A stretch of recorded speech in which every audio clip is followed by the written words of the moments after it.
गोजोनथावखौ आं नुवाखै दिनै बर'आ आंनि नोजोराव डिभाइडेड खौसे गैया आरो खौसे गैयिनि थाखायनो जोङो भुगिनांनो गोनां जानो थांगासिनो दङ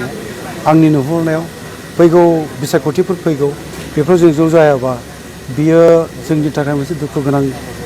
बोलो जाहैनो हासिगौ माने जोङो मोननानैबो गोमाजानायनि मोनसे जि मोनसे थासारि हालोद बे फैदों आंनि नुहुरनायाव ओंखायनो आं दिनै खावलायनो लुबैगोन दिनै आफा जामिनि खुलुमनानै सारादुनि नैबे सायनासालिनिफ्राय बेनिफ्राय आङो खावलायनो लुबैगोन जे बर' हारिनि गेजेराव जि डिफारेन्स दङ फारागफोर दंलायलायो डिफारेन्सेसफोरखौ फोजोबस्रांलायनानै टाइम एन्ड एगेन जों रायलायनानै जिरायलायनानै गासैबो बर'नि माहारि आफादफोर जथुमलायनानै जोंनि फारागफोरखौ जों सर्ट आउट खालामलायनांगौ सुस्रांलायनांगौ आरो ज' जानानै जोङो थाबैनो खामानि मावनो हायोबा जोंनि इयुना मोजां होननानै जोङो गोजोन होननानै बुंनो हायो नाथाय जेब्ला जोङो खौसेथि जानायाव फेलें जानांगोन बावहाय जोङो इयुननि जि मोनसे हारिनि थासारि बा हालोद बेखौ जों नुहुरनायाव बेयो गोजोन नङा बेखौ जों बुंनो हायो ओंखायनो आंनि खावलायनाया बे थागोन जे बर' हारिया इयुननि खैफोद गोनां बे बोथोरफोरखौ सौसि लानांगौबा ज' जाथारनायनि अनगायै जेबो आं राहा नुहुराखै आरो ज' जानानै जेब्ला जोङो पलिटिकेल फिल्डआव डेम'क्रेसियावथ' मेजरिटि मास्ट बि ग्रेन्टेड ओंखायनो बांसिन बर'आ खौसे जानानै जेब्ला जुजिगोन सोमावसारगोन बेवहाय जाफुंनाय दं आरो जोंनि सोमावसारनाया नैबेसो जानांगौ आं लुबैला दिनैनि समावहाय सोलाय बमा भारतनि जुजिनाय गावथारलायनाय बेखौ आङो लुबैला आं लुबैयो मा बर'आ खौसे जानानै मोनसे खौसेथि राजखान्थि सोमावसारनायखौ लाबोनांगौ माने इउनाइटेड पलिटिकेल स्ट्रागल बेखौ लाबोनो हायोबा बर'आ देरहानाया दाबो दङ आरो बे इउनाइटेड पलिटिक्स स्ट्रागलखौ जों लांनो थाखाय जोंनि गेजेराव साननो हनो गोरों इन्टेलेक्सुयेल मानसिफोर माहारि आफादफोरनि दैदेनगिरिफोर जिरायनांगोन बावहाय जोङो आं नैबेजों फोरमायनो नागिरदों पलिटिकेल स्ट्रागलनि बाथ्राया जे गोबां जोंनि जायगाफ्राव बा जोंनि रायजो जानाय हालामफोर बिटिसिनि बाहेरा बा बिटिसिनि सिङाव गोबां बिजाबाव समस्थियाव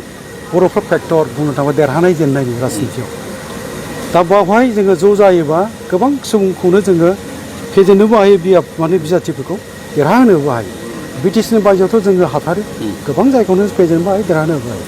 आरो बे फेजेननो हानाय देरहाहोनो हानायानो जोंनि मोनसे हाथियार बे हाथियारखौ जोङो मोजां खामानियाव बाहायनो हायोबा देरहानाया जोंनि मोगथां माबोरै बाहायनांगौ बिसायख'थि फैयो बे बिसायख'थिनि समाव जोङो खाबु मोनो जोंनि दाबि दावा जेंना जेथोखौ लानानै जोङो नारसिननो थाखाय सरकारखौ जे जोंहा ओरै दाबि दावा दङ बेखौ नोंथांमोना सुफुंना होयोबा जों दङ आरो सुफुंना होयाबा जों गैया बेफोरखौ जोङो स्टेन्डआव थानानै खोथा बुंनो हायो आरो जुदि नोंथांमोना होयो जों दं गैयाबा जों गैया बेफोरखौ बुंनो थाखाय जों ज' जानांगोन आरो जोंनि बार्गेनिंआ जेब्ला अजन गोनां जानांगोन आरो गोनांथि मोननो गोनां जायोबा खौसे जायाबा नों आङो पलिटिकेल बार्गेनिं खालामनो थाङोबाबो बेबो बेसेन गैया बेखौनो जों खालामहैनो हानांगोन खौसे जानानै अब्ला मिजिं दङ देरहासारनाया आं सानो आरोखि थेंक इउ सार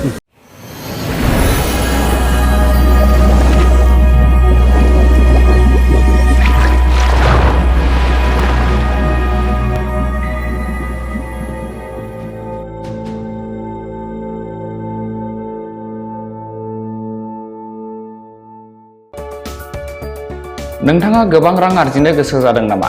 जुदि गोसो जादों अब्ला नोंथांनि थाखाय मोजां खौरां। New India technologies master franchise all Assam ATM service Hitachi ATM and Tata Indicash ATM फसंनानै नोंथाङाबो गोबां रां बुथुमनो हागोन। लाइमोनफोरनिफ्राय जागायनानै बैसो जानाय गासिबो बैसोनि सुबुंफोरानो बे फालांगिजों गोरलैनो रां आरजिनो हागोन। नोंथांनि गामियावबो बे एटिएम मेसिनखौ फसंनानै नोंथाङाबो मुलाम्फा मोननो हागोन। बांसिनै मिन्थिनो थाखाय 7002005072 एबा 9401230135 जानबुं अनजिमायाव दिनैनो सुलाद ला।